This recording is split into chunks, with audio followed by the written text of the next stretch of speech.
ஆதிராவின் டைரியை முழுவதுமாக படித்து முடித்தவள் ஆதிராவின் வாழ்வை ஒரு வார்த்தையில் சொன்னால் துயரம் என்ற வார்த்தையோடு நிறுத்திவிடலாம். ஆதிராவுக்கு 13 வயது இருக்கும் பொழுது அவளது தந்தை அவளையும் அவளது தாயையும் அம்போவென விட்டுவிட்டு எங்கோ சென்று விட்டார். அதன் பின் அவளது தாய் தனியொருவளாக நின்று ஆதிராவை வளர்க்க வெகுவாக சிரமப்பட்டு கொண்டிருந்தார். அதோடு போனதா என்று பார்த்தால் அவளது தாயும் கொஞ்ச நாட்களில் ஒரு கார் விபத்தில் பறிபோய்விட்டார். உலகை அறியும் முன்னரே அவளது தாயும் தந்தையும் அவளை விட்டு போய்விட்டார்கள். மாதேஷை சந்திப்பதற்கு முன் அவளுடைய உறவினர்களை சார்ந்துதான் வாழ்ந்து வந்திருக்கிறாள் ஆதிரா. அவள் கல்லூரியில் படித்துக் கொண்டிருக்கும் பொழுதுதான் மாதேஷை பார்த்திருக்கிறாள். அதன் பின்னர்தான் அவளுக்கு வசந்தம் திரும்ப ஆரம்பித்து இருப்பதாக நம்ப ஆரம்பித்து இருந்தாள். இவள் எவ்வளவு மறுத்தும் ஆதிராவின் பின்னாலேயே சுற்றி இருக்கிறான் மாதேஷ். அவள் தான் இந்த உலகத்தின் மகாராணி என தாங்கி இருக்கிறான். அவன் மீண்டும் மீண்டும் இவளையே நாட அன்புக்காக ஏங்கிக் கொண்டிருந்த நிலையில் தன்னையே நாடி வரும் மாதேஷின் பக்கம் அவளது மனம் சாய ஆரம்பித்து இருந்தது. தன் சந்தோஷம் மீள ஆரம்பித்து விட்டது என்று நினைக்க ஆரம்பித்து இருந்தாள். ஆனால் அவள் நினைத்தது தவறு என்று திருமணத்திற்கு பின்புதான் அவளுக்கு புரிந்தது. மாதேஷ் ஆதிராவை திருமணம் செய்து கொண்ட ஒரே காரணம் ஆதிராவின் அப்பா அவளுக்காக விட்டு சென்றவற்றிற்காகத்தான். ஏனெனில் அவற்றையெல்லாம் இதற்கு முன் அவன் பார்த்ததே இல்லை. அதுவே இவள் மீதான அவனது ஆர்வத்தை அதிகமாக்கியது. ஆனால் அவற்றை தர முடியாது என்று ஆதிரா மறுத்து கொண்டே இருக்க மாதேஷ் அவனது சுயரூபத்தை காட்ட ஆரம்பித்தான். அவன் முதலாக அவளிடம் கை ஓங்கிய போதுதான் அவன் இத்தனை நாளாய் திட்டம் போட்டு தன்னை ஏமாற்றி இருக்கிறான் என்றே அவளுக்கு தெரிந்தது. மாதேஷ் சிங்கன் என்றுமே இவளை காதலித்ததில்லை. அவனது உண்மை முகம் வெளிப்பட்ட பின்பு அவனது முகமூடிக்கான காரணமும் வெளிப்பட்டு விட்டது. அதன் பிறகு அவனது குடும்பமும் இவளை தரம் குறைவாக நடத்த ஆரம்பித்து விட்டது. இவள் உண்மையை அறிந்த பிறகு அவளது மனம் மிகவும் உடைந்து விட்டது. அதன் பிறகு மாதேஷ் அவளை மிகவும் துன்புறுத்த ஆரம்பித்து இருக்கிறான். அவளை மனைவி போலவே அவன் நடத்தவில்லை. ஏதோ மணல் மூட்டை போல் அடித்து உதைக்க ஆரம்பித்து விட்டான். அந்த குடும்ப தலைவனாக அவன் மற்றவருக்கு அவளை எப்படி நடத்த வேண்டும் என்று எடுத்து காட்டினான். அதில் இருந்தே அவள் மனதளவிலும் உடல் அளவிலும் சொற்களாலும் அவனது குடும்பத்தை சேர்ந்தோரால் துன்பத்திற்கு உள்ளாக்கப்பட்டாள். 6 மாதங்களுக்கு முன் ஒரு நாள் மாதேஷ் முழுவதும் மது அருந்திய நிலையில் வீட்டிற்கு வந்துள்ளான். அன்றும் அவன் கேட்டதை கொடுக்க சொல்லி அவளை வற்புறுத்தி இருக்கிறான். அவள் மறுக்கவே அவளை போட்டு சாவடி அடித்திருக்கிறான். அப்பொழுதுதான் அவளது கால் முடமாகியது. அவன் அவளது இடது காலை அடித்து உடைத்து விட வலி தாங்காமல் உயிர் போக கத்தியிருக்கிறாள் ஆதிரா.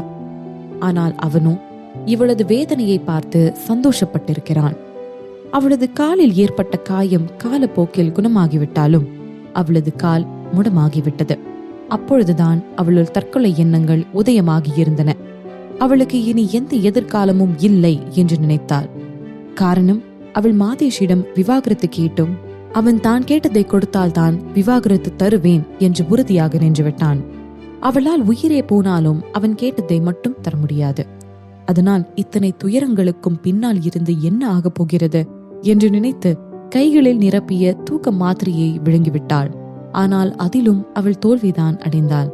ஆனால் எழுந்திருக்கும் பொழுது அவந்திகாவின் நினைவு பெட்டகத்தோடு எழுந்ததுதான் அவள் வாழ்வின் திருப்பு முனையாக அமைந்து இருக்கிறது. ஆனால் ஏன்? மொத்த டைரியையும் படித்துவிட்டு அவந்திகாவிற்கு எழுந்த இந்த கேள்விக்கு என்ன யோசித்தும் அவளால் விடை காண முடியவில்லை. அந்த டைரி இருந்தும் அவளது கேள்விகளுக்கான எந்த பதிலும் கிடைக்கவில்லை. அதில் அவளுக்கு கிடைத்திருக்கும் ஒரே தகவல் மாதேஷுக்கு இந்த ஆதிராவின் தகப்பன் விட்டு சென்றவற்றின் மீதான கண். அவை என்ன என்று கண்டுபிடித்து விட்டால் நிறைய விடை தெரியா கேள்விகளுக்கான விடைகளை கண்டுபிடித்து விடலாம் என்று நினைத்தாள் அவந்திகா.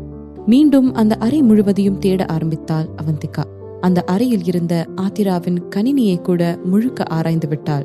ஆனால் ஒன்றும் கிடைக்கவில்லை. அவள் கணினியில் சில நுட்பங்களை புகுத்தி ஆதிராவை பற்றி தேட ஆரம்பித்தாள். அதில் அவளுக்கு கிடைத்த தகவல் என்னவென்றால், ஆதிராவின் அப்பா சென்னைக்கு 30 வருடங்களுக்கு முன் வந்திருக்கிறார்.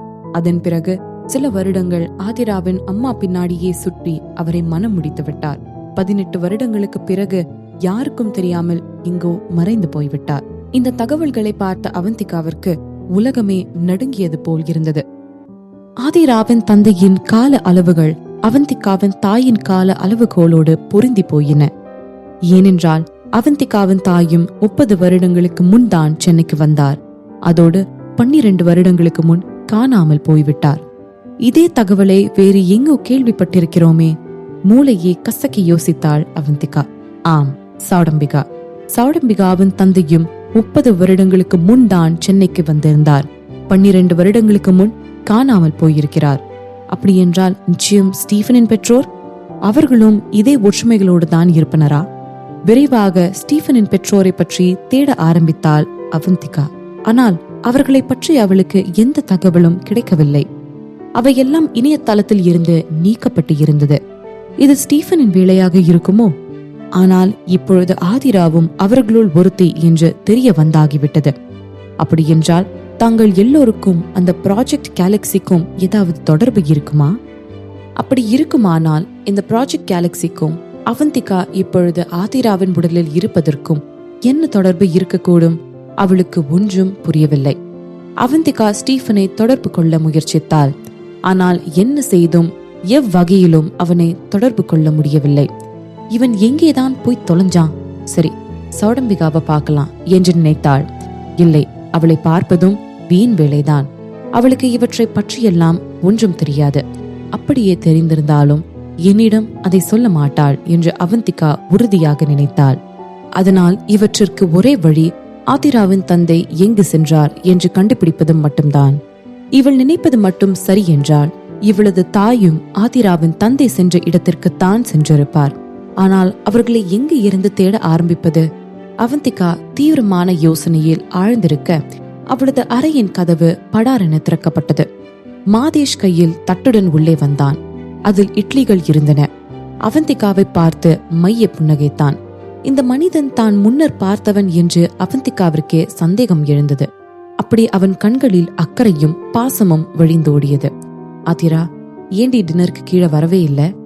இப்பதான் ஹாஸ்பிட்டல்ல இருந்து வந்திருக்க, உடம்ப நல்லா பாத்துக்கணும்ல. இதோ இந்தா, சூடு ஆறறதுக்கு முன்னாடி சாப்பிடு என்று குனிந்து மேசை மீது உணவு தட்டை வைத்தான். அப்பொழுதுதான் இரவாகிவிட்டதை கவனித்தாள் அவந்திகா. இட்லியை பார்த்த பின் அவளது வயிறு சத்தம் போட ஆரம்பித்து இருந்தது. உனக்கு பசி இருக்கும்ல, வா வந்து சாப்பிடு. புன்னகை மன்னனாக கூறினான் அந்த மாதேஷ். ஆனால் அவனிடம் இருந்த போலித்தனம் அவந்திகாவிற்கு பச்சையாக தெரிந்து தொலைத்தது.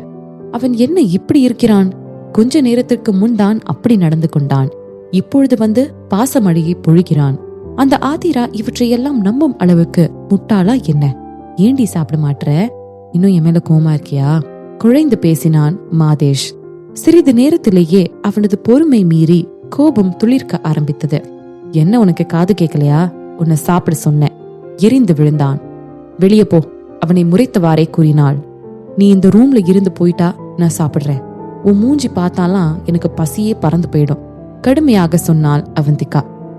என்ன கிணடி சொன்ன? அவனது குரல் உச்ச சதிக்கு பயணிக்க ஆரம்பித்து இருந்தது. நான் உன்னோட புருஷன், ஆனா என்னை பார்த்தா உனக்கு பசி போயிடுமா?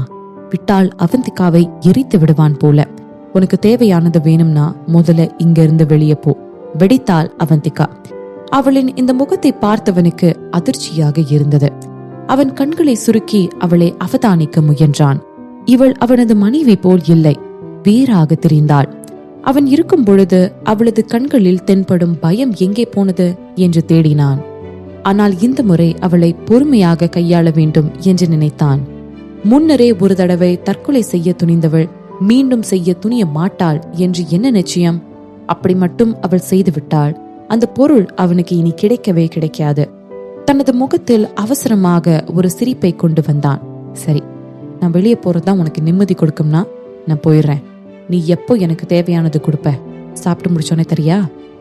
என்ன இவன் இப்படி நோய் நோயின்னு அந்த பொருள் வேணும்னு நச்சரிச்சிட்டு இருக்கான்? ஒருவேளை அந்த ப்ராஜெக்ட் கேலக்சி பத்தி இவனுக்கு ஏதாச்சும் தெரிஞ்சிருக்குமோ? அவனும் அதுல ஒருத்தனா இருப்பானோ என்று யோசிக்க ஆரம்பித்தாள் அவந்திகா. அவனை பார்த்த அவந்திகா, எனக்கு ஒன்னு கேட்கணும். என்னோட அப்பா விட்டுட்டு போனது உனக்கு வேணும்னு ஏன் இவ்வளவு அடமெண்டா இருக்க? அது என்ன வகையில உனக்கு யூஸ் ஆகும் என்று கேட்டாள். அது தெரிஞ்சு நீ என்ன பண்ண போற? நான் அந்த பொருளை ஒரே ஒரு தடவை தான் பார்த்திருக்கேன். அதோட மதிப்பு என்னன்னு எனக்கு தெரியும். அது உனக்கு தேவை இல்லைன்ற போது அதை நீ ஏன் என்கிட்ட கொடுத்துடக்கூடாது? நான் உனக்கு ப்ராமிஸ் பண்றேன், நீ மட்டும் அதை என்கிட்ட கொடுத்துட்டேன்னா அதுக்கப்புறம் நான் உன்னை மகாராணி மாதிரி பார்த்துப்பேன். வாயெல்லாம் நிறைந்த புன்னகையோடு சொன்னான் மாதேஷ். அவன் பச்சையாக புழுகுகிறான் என்று வெளிப்படையாக தெரிந்தது. என்னை இன்னைக்கு நைட்டு தனியா விற்று, எனக்கு கொஞ்சம் இதை பத்தி தனியா இருந்து யோசிக்கணும் என்றாள் அவந்திகா. இதை கேட்ட அவனது கண்கள் மின்னின. அப்படி என்றால் அந்த பொருள் எப்படியும் தனக்கு கிடைத்து விடும் என்று அவனுக்கு நம்பிக்கை துளிர்த்தது. என்று இழித்தவன், சரி நான் நாளைக்கு காலையில வரேன், ஸ்வீட் ட்ரீம்ஸ், குட் நைட் என்று சொன்னவன் சென்று கதவை சாத்திவிட்டு சென்று விட்டான். அவந்திகா குடுகுடுவென ஓடி சென்று கதவை பூட்டினாள். அவளது முகத்தில் துளி பயம் இருந்தது. இந்த இடத்தில் என்னால் வெகு நாட்களுக்கு இருக்க முடியாது. இவன் நிச்சயம் ஆபத்தானவன். அந்த பொருளுக்காக தன்னை கட்டாயப்படுத்த ஆரம்பித்து விடுவானோ என்று அவளுக்கு தோன்ற ஆரம்பித்து விட்டது. ஆனால் அப்படி ஓடி போவது நிச்சயம் சரிவராது. இன்னும் மாதேஷின் சட்டப்படி மனைவியான ஆதிராவின் உடலில்தான் அவள் இருக்கிறாள். இப்படி மனநிலை சரியில்லாமல் எனது மனைவி ஓடி போய்விட்டாள் என்று மாதேஷ் சென்று கேஸ் கொடுத்து விட்டான் என்றால் அதன் பிறகு நிச்சயம் தேவையில்லாத பிரச்சனைகள் உருவாகக்கூடும். அதனால் அவனுக்கு விவாகரத்து கொடுப்பதுதான் சரியான தீர்வு. இதுதான் ஆதிராவின் எண்ணமாகவும் இருக்கும் என்று நம்பினாள் அவந்திகா.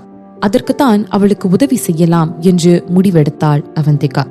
அமர்ந்தபடி தட்டில் இருந்த இட்லிகளை எடுத்து உண்ண ஆரம்பித்தாள் அவந்திகா. அவளுக்கு மிகவும் பசியாக இருந்தது. சிறிது உணவு உள்ளே போனதும் கொஞ்சம் நல்லா இருப்பது போல் தோன்றியது. இத்தனை நாட்கள் மருத்துவமனையில் உடல்நிலை சரியில்லாமல் இருந்து வந்த உடல் என்பதால் வலிமையற்று போயிருந்தது. ஆனால் அவள் உடலையும் மீறி மனதைத்தான் நம்பினாள். இந்த தடவை தெளிவான ஒரு திட்டத்தை போட்டு அதை செயல்படுத்த வேண்டும் என்று முடிவு செய்து கொண்டாள். ஆனால் அது எல்லாவற்றிற்கும் முன்னால் இந்த மாதேஷ் சிங்கன் பற்றிய எல்லா விவரங்களையும் தெரிந்து கொள்ள வேண்டும். அவனது குடும்பம் அவனது தந்தை காலத்தில் தான் செழிக்க ஆரம்பித்து இருக்கிறது. அவனது தந்தை பார்த்து கொண்டிருந்த மது தயாரிக்கும் தொழில் அவருக்கு பின் இவனுக்கு வந்திருக்கிறது. ஆனால் அவன் கைகளுக்கு வந்த பின் அதில் பெரிய முன்னேற்றம் ஒன்றும் இருந்திருக்கவில்லை. இன்னும் சொல்ல போனால் 3 வருடங்களுக்கு முன் அவனது கம்பெனி திவாலாக கூட இருந்திருக்கிறது. கடைசி நிமிடத்தில் பணம் கிடைக்க இன்று வரை அந்த தொழில் தொடர்ந்து கொண்டிருக்கிறது. தனது தொழிலை விரிவுபடுத்த எண்ணியவன் அதை இணையதளத்தில் நடத்த ஆரம்பிக்கலாம் என்று யோசித்திருக்கிறான். அதன் விளைவாக இந்த இணைய உலகில் நுழைய ஒரு பெரிய கம்பெனியின் பிராண்ட் நேம் தேவைப்பட்டிருக்கிறது. அதனால் சந்திரன் சாம்ராஜ்யத்தில் இணைய உலகில் பங்குதாரராக இணைய முற்பட்டு கொண்டிருக்கிறான் இவன். இன்னும் பேச்சுவார்த்தை நடந்து கொண்டிருக்கிறது. இந்த தகவலை பார்த்த அவந்திகாவின் உதடுகள் சிரிப்பால் வளைந்தது. அதற்கான காரணம் ஆதிரா நாதனுக்கும் மாதேஷ் சிங்கனுக்குமான திருமண உறவை முடிவுக்கு கொண்டு வர வேண்டிய வழியை அவள் கண்டுபிடித்து விட்டாள். ஆனால் அந்த வழியில் நிறைய இடர்கள் இருந்தன. அவற்றுள் முதலாவது, ரவிச்சந்திரனை நான் தான் அவந்திகா என்று இவள் நம்ப வைக்க வேண்டும். அந்த நம்பிக்கை மட்டும் கிடைத்துவிட்டால் போதும், அடுத்தடுத்த வேலைகள் எல்லாம் தானாக நடந்துவிடும். இந்த எண்ணத்தோடு ரவியின் கணினியை ஹேக் செய்ய ஆரம்பித்தாள் அவந்திகா. இங்கு ரவிச்சந்திரன் அவனுக்கு வந்திருந்த இணைய தபால்களை பார்த்து கொண்டிருந்தான். அவந்திகாவை மருத்துவமனையில் இருந்து வெளிக்கொண்டு வந்த பிறகு அவன் அவளோடு சந்திரன் குடும்பத்தின் பழைய பங்களாவிற்கு வந்துவிட்டான். இன்னும் நாச்சியார் அம்மாவுக்கு ட்ரீட்மெண்ட் போய்கொண்டிருப்பதால் அதோடு சேர்ந்து அவந்திகாவையும் பார்த்து கொள்ளலாம் என்று நினைத்துதான் அவளை இங்கு கொண்டு வந்திருந்தான். ஆனால் மாதத்தில் பாதி நாட்கள் முடிந்துவிட்டன. இன்னுமே அவந்திகாவிற்கு சுய நினைவு வந்த பாடில்லை. ரவிச்சந்திரனுக்கு இந்த சில நாட்களை எப்படி கழித்தான் என்றே தெரியவில்லை. அவனை பார்ப்பவருக்கு அவன் எப்பையும் போல்தான் இருக்கிறான் என்பது போல்தான் தோன்றும். ஆனால் முன்னருக்கு இப்பொழுது அவனிடம் ஒரு மாற்றம் மட்டும்தான் இருந்தது. அது என்னவென்றால், அவன் பிறரிடம் பேசுவதை முன்னருக்கு குறைத்திருந்தான். பொதுவாகவே ரவிச்சந்திரன் அதிகம் யாரிடமும் பேச மாட்டான். ஆனால் அடுத்து நடந்த இந்த நிகழ்வுகள் அவனை இன்னும் அதிகமாக மனிதர்களிடம் இருந்து ஒதுக்கிவிட்டது. அவன் தனது வேலையிலேயே முழு கவனத்தையும் கொட்ட ஆரம்பித்து இருந்தான். ஒரு நாளில் 24 மணி நேரம் மட்டும்தான். அதில் 15 மணி நேரங்களை அவனது தொழிலிலேயே செலவிட்டான். அதனால்தான் அந்த அர்த்த ராத்திரியில் அமர்ந்து அவனுக்கு வந்த மெயில்களை செக் செய்து கொண்டிருந்தான். அவன் கடமையே என்று அவனது மெயில்களை பார்த்து கொண்டிருக்க அவனது கணினியில் இருந்த சத்தம் வர ஆரம்பித்திருந்தது. அவனது கணினி யாராலோ ஹேக் செய்யப்படுவதாக அவனுக்கு தகவல் கொடுத்தது அவனது கணினியின் திரை. யார் இது என்னோட கம்ப்யூட்டரை ஹேக் பண்றது? பரபரத்தான் ரவிச்சந்திரன். அவனது கணினி மிகவும் பாதுகாப்பானது. அதை உலகில் யாராலும் ஹேக் செய்ய முடியாது. அதனால் அந்த பக்கம் ஹேக் செய்பவரை இவன் எதிர்க்க ஆரம்பித்திருந்தான். இவனுடைய ஒவ்வொரு தடுப்பையும் இவனது எதிராளி தகர்த்து கொண்டே வந்தார். இதை பார்த்த ரவிச்சந்திரனின் புருவங்கள் சுருங்கின. அவனது கணினியை யாரால் ஹேக் செய்ய முடியும் என்று அவனுக்கு தெரியும். அவர்களில் ஒருத்தர் அவனது முன்னாள் மனைவி நாட் ஒன். அவள்தான் இவனுக்கு சளைக்காமல் பதிலடி கொடுப்பாள். அவனது ஒவ்வொரு அசைவையும் கணித்து வந்திருப்பாள். இந்த எதிராளியும் அவந்திகாவின் அளவிற்கு திறமையானவராக இருந்தார். யார் இந்த ஆள்? அவனுக்கு என்ன வேண்டும்? அவன் யார் என்று மட்டும் தெரிந்துவிட்டால் ரவிச்சந்திரன் அவனை நிச்சயம் சும்மா விட மாட்டான் என்று அவனுக்கு தெரிந்திருக்கும். அப்படி இருந்தும் என்னோட கம்ப்யூட்டரை இவ்வளவு தீவிரமா எதுக்கு ஹேக் பண்றான்? அவனது எதிராளியின் நோக்கத்தை வெற்றி அடைய விடக்கூடாது என்று முடிவு செய்தவன் எதிராளிக்கு பதில் தாக்குதல்களை கொடுத்த வண்ணமே இருந்தான். அவனது கணினியில் அவனது தொழில் சம்பந்தப்பட்ட மிக முக்கியமான கோப்புகள் இருந்தன. அவற்றை அவன் பத்திரமாக வைத்தாக வேண்டும். அவன் எத்தனை முயன்றாலும் எதிராளியின் கடுமையான முயற்சியால் இவனது முயற்சிகள் அனைத்தும் தோற்றுக்கொண்டே இருந்தன. மறுபக்கம் அவந்திகாவிற்கும் இந்த செயல் மிகவும் கடினமானதாக இருந்தது. அவளது உடல் வேறு மிகவும் சோர்வாக இருந்தது. அவள் வேறு இப்பொழுது ஆதிராவின் உடலில் இருக்க அவளால் சுத்தமாக முடியவே இல்லை. பல்லை கடித்துக்கொண்டு மீண்டும் தனது முயற்சியை தொடர்ந்தாள் அவந்திகா. ஒரு வழியாக அரை மணி நேர போராட்டத்திற்கு பிறகு அவனது கணினிக்கு ஒரு செய்தியை அனுப்பினாள். நான் ஏதோ தப்பான எண்ணத்தோட வரல என்று இருந்தது அந்த செய்தி. யார் நீ யாருன்னு மட்டும் சொல்லலனா இப்பயே போலீஸ்க்கு போயிடுவேன். உடனடியாக பதில் வந்தது ரவிச்சந்திரனிடம் இருந்து. என்னோட சர் நேம் நாதன், சுருக்கமாக சொன்னாள் அவந்திகா. இதை பார்த்த ரவிச்சந்திரன் தனக்கு முன் இருந்த திரையை வெறித்தான். அவனது எண்ணங்களில் முதலில் உதயமானது, அப்படி என்றால் இது நிச்சயம் அவந்திகா நாதன் தான் என்பதுதான். ஆனால் அவள் இன்னும் சுய நினைவு இல்லாமல் தானே இருக்கிறாள். தெளிவா சொல்லு, நீ யாரு? ரவி கேட்டான். அவனுக்கு மறுபக்கம் இருக்கும் நபர் யார் என்று தெரிந்து கொள்ள ஆர்வமாக இருந்தது. இந்த உலகத்துல மனுஷங்களால விளக்க முடியாத விஷயங்களும் இருக்கும்னு நீங்க நம்புறீங்களா? சுற்றி வளைத்து மூக்கை தொட்டாள் அவந்திகா. இந்த வரியை பார்த்த ரவியின் கண்கள் கருத்தன. என்ன சொல்ல வர என்று கேட்டான். நான் என்ன சொல்ல வரேன்னா, எனக்கு அந்த மாதிரி ஒண்ணுதான் நடந்திருக்கு. என்னால அத பத்தி லாஜிக்காலா சொல்ல முடியல. அதனால நான் சொல்றத நம்ப முடியாம இருக்கலாம். ஆனா இதுதான் உண்மை. நான் எழுந்த பின்னாடி என்னோட உணர்வுகளும் ஞாபகங்களும் வேற ஒருத்தவங்களோட உடம்புல இருந்தது என்று அவள் பதில் அனுப்ப, இதை பார்த்தவனின் கண்கள் விரிந்தன. அவனது இதயம் வேகமாக துடிக்க ஆரம்பித்தது. யார் நீ? என்ன சொல்ல வர? சுத்தி வளைக்காம தெளிவா சொல்லு. அதோட இது என்ன, உன்னோட கான்சியஸ் வேற ஒருத்தவங்களோட உடம்புல இருக்குன்னா அதுக்கு என்ன அர்த்தம்? கேள்விகளை அடுக்கினான் ரவிச்சந்திரன். அவனது இதயம் துடிக்கும் சத்தம் அவனுக்கே நன்றாக கேட்டது. அவனது கேள்விகளை பார்த்த அவந்திகாவிற்கு நான் தான் அவந்திகா என்று சொல்ல பயமாக இருந்தது. இத்தகைய ஒரு விஷயத்தை ரவி நம்புவாரா? ரவி என்னை நம்பவில்லை என்றால் என்ன செய்வது என்ற எண்ணம் அவளுள் உதிர்த்தது. அதனால் தான் வெளிப்படையாக சொல்லுவதற்கு பதிலாக சுற்றி வளைத்து பேசி அவனுள் சந்தேக விதையை விதைத்தாள்.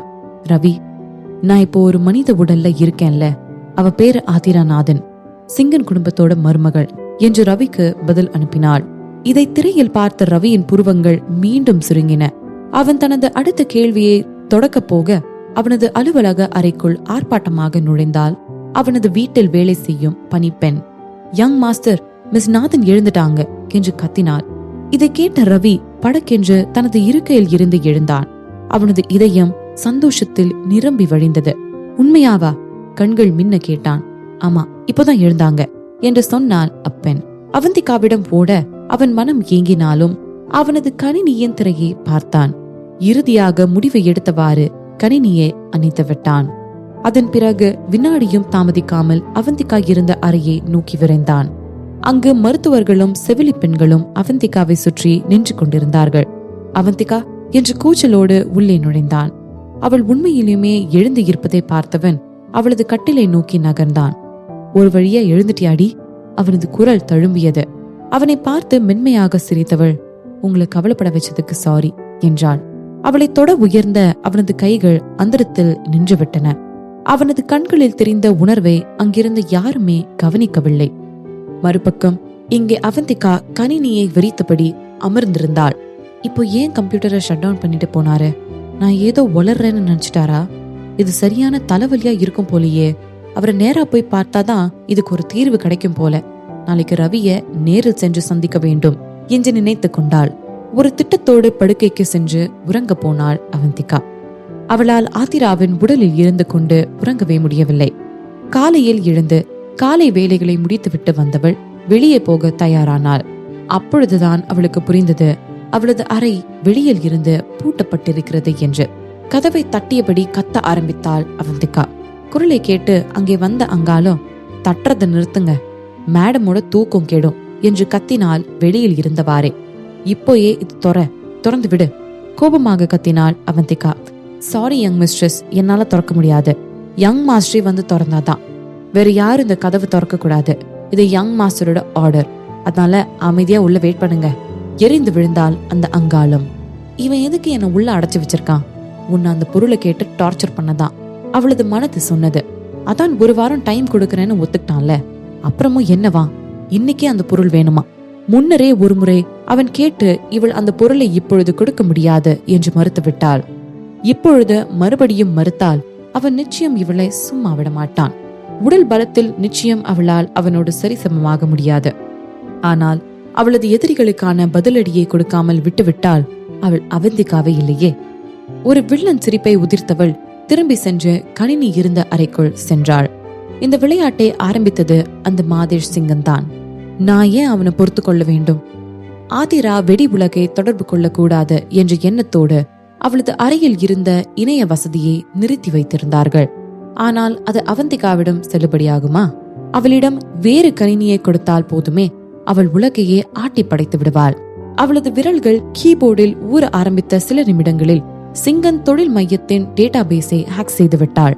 எந்த அறிவிப்புமின்றி சிங்கன் கம்பெனியின் மொத்த ரகசிய விவரங்களும் இணைய உலகிற்கு படையலாகப்பட்டது. அடுத்த 10 நிமிடங்களில் மாதேஷ்க்கு அவனது கம்பெனியில் இருந்து கால் வந்தது. என்ன? திட்டிக்கிட்டு எழுந்து அமர்ந்தான் மாதேஷ்.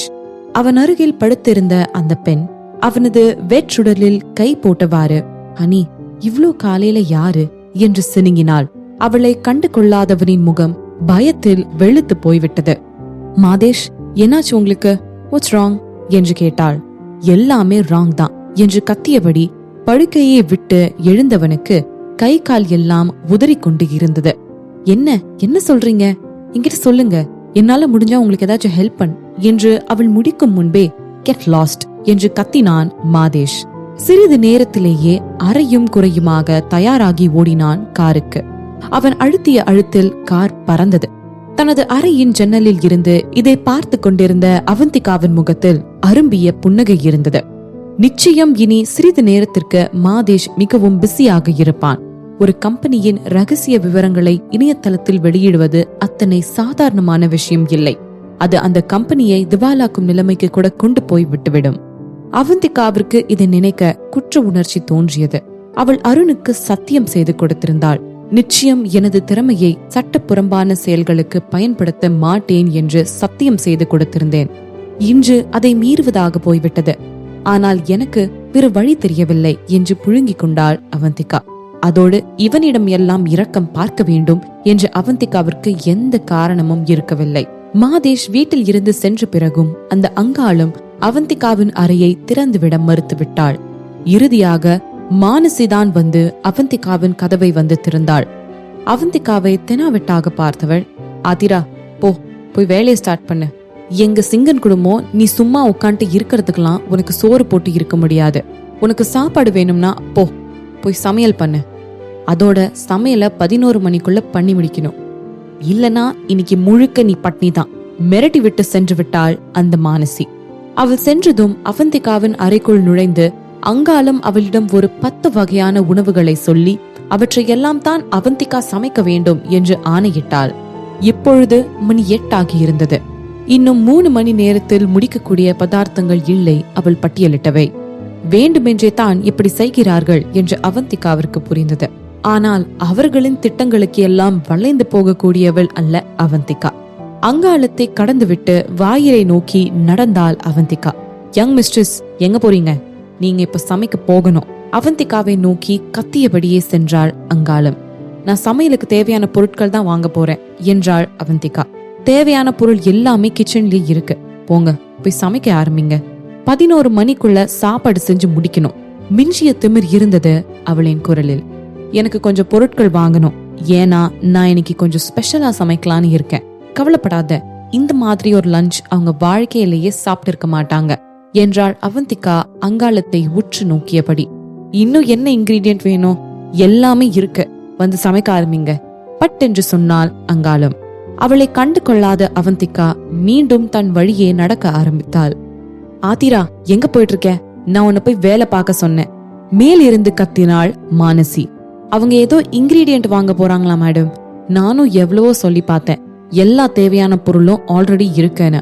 ஆனாலும் அவங்க வாங்கிட்டு வரேன்னு கிளம்பிட்டாங்க என்று கிடைத்தது வாய்ப்பென்று வத்தி வைத்தாள் அங்காளம். அதான் நல்லா தெரியுதே, நம்ம சொன்ன வேலைக்கு டிமிக்கி கொடுத்துட்டு ஓடலான்னு பாக்குறான்னு. ஆதிரா, நீ இன்னும் இந்த சிங்கன் குடும்பத்தை சேர்ந்தவதான், அதனால நீ என்னோட ஆர்டரை தான் ஃபாலோ பண்ணணும். படியில் இறங்கியவாறே கத்திக்கொண்டே வந்தாள் மானசி. கேட்டுக்கிட்டீங்களா? ஜால்ரா தட்டினாள் அங்காளம். அவர்கள் இருவரையும் உறுத்து பார்த்த அவந்திகா, நான் பண்ண முடியாதுன்னு சொன்னா என்ன பண்ணுவீங்க என்று கேட்டாள். இப்படி முகத்தில் அடித்தாற் போல் அவள் கேட்பாள் என்று நிச்சயமாக மானசி எதிர்பார்க்கவில்லை. பண்ண முடியாதா? அத சொல்றதுக்கு உனக்கு எந்த அதிகாரமும் இல்ல. எங்க குடும்பம் ஒன்னும் ஊனங்களுக்கெல்லாம் சோறு போடுற சேரிட்டி வச்சு நடத்தல என்று கோபத்தில் கத்தினாள் மானசி. வேண்டுமென்றே தான் ஊனம் என்ற வார்த்தையை அவள் பயன்படுத்தினாள். இதற்கும் அந்த வார்த்தைகளை அவளது முடமான காலை பார்த்து கொண்டேதான் அவள் கூறினாள். அவமானப்படுத்துகிறாளாம். ஆனால் அவந்திகாவின் முகத்தில் அவமானப்பட்டதுக்கான எந்த அடையாளமும் தெரியவில்லை. அவ்வளவு வேதனைப்பட்டு ஒன்னும் நீங்க என்னை இங்க வச்சுக்க வேணாம், நானே வெளியே போயிடுறேன் என்றபடி திரும்பி நடக்க ஆரம்பித்தாள். ஓடி சென்று அவந்திகாவின் வழியை மறித்தவள், என்னையே எதிர்க்கிறியா நீ? போ, நான் சொன்ன மாதிரி ஒழுங்கா போய் சாப்பாடு ரெடி பண்ணு என்று கத்தினாள் மானசி. இன்னும் நீ என்ன சின்ன பொண்ணுன்னு நினைச்சிட்டு இருக்கியா? உன்னை விட பெரியவங்களுக்கு மரியாதை கொடுக்கணும்னு கூட உங்க குடும்பம் உனக்கு சொல்லி தரலையா? நிதானமாக கேட்டாள் அவந்திகா. என்ன இப்போ என்ன லெக்சர் கொடுக்கறியா? சீறினாள் மானசி. அவந்திகா அமைதியாகவே நிற்க, வாயை திறந்து பேசு ஆதிரா, எனக்கு லெக்சர் எடுத்துட்டு இருக்க உனக்கு யார் அந்த உரிமை கொடுத்தாங்க?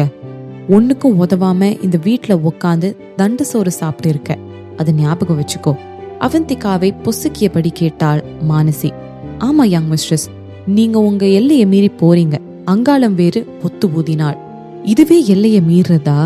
இன்னும் நீங்க எதையுமே பார்க்கலையே என்று நினைத்து கொண்டவள் சிரித்து கொண்டே, நான் மறுபடியும் சொல்றேன், ஒன்னுக்கும் உதவாத என்னைய இங்க வச்சுக்க தேவையில்லை, அதனால நான் இங்க இருந்து கிளம்புறேன், வழிய விடுங்க என்றாள்.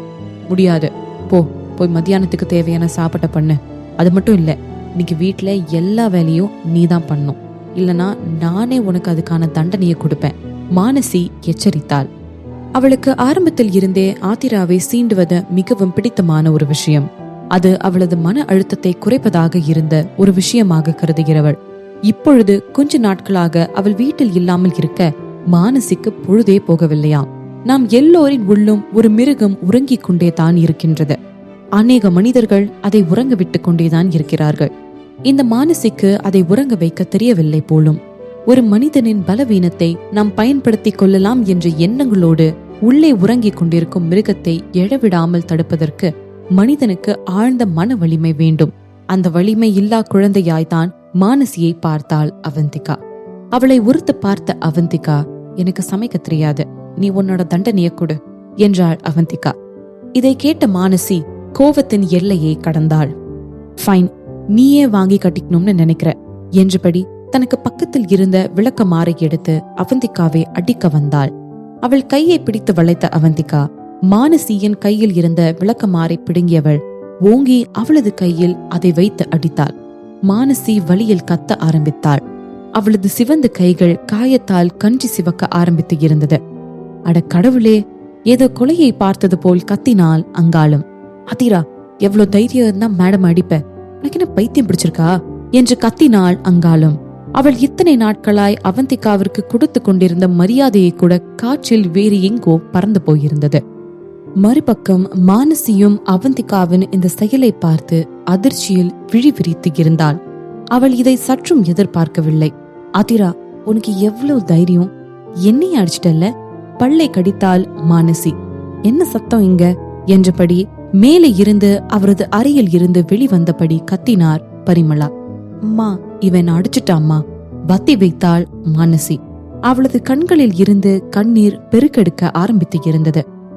மானசியின் கையை பிடித்து இழுத்து பிரமிளாவிற்கு நேராக நீட்டிய அங்காளம், பாருங்க மேடம், யங் மிஸ்டர்ஸ் எப்படி அடிச்சிருக்காங்கன்னு. கன்னி போச்சு மேடம் என்று ஒத்து ஊதினாள். தனது வயிறு மகளின் காயத்தை பார்த்த பிரமீளாவிற்கு பற்றி கொண்டு வந்தது. அவரது கோபம் அவர் படிக்கட்டுகளில் இறங்கி வந்த வேகத்திலேயே தெரிந்தது.